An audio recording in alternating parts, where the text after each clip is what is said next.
आमा नमस्ते। भोट चाहिएको बेला चाहिँ नमस्ते भन्दै आउँछन्, पछि चाहिँ एक फोनको टक लगाएर हेर्ने होइन। त्यही पनि नमस्ते फर्काइहालौँ न। नमस्ते बाबु नमस्ते। हजुरको भोट चाहियो आमा मलाई।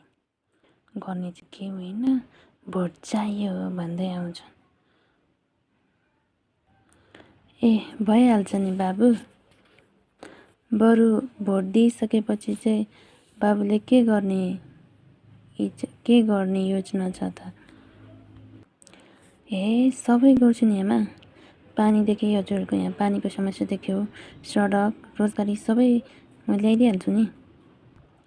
त्यसो हो भने त मेरो यहाँ वाइफाई बिग्रिरहेछ। यही मौकामा वाइफाई बनाउनु पर्यो कि क्या हो?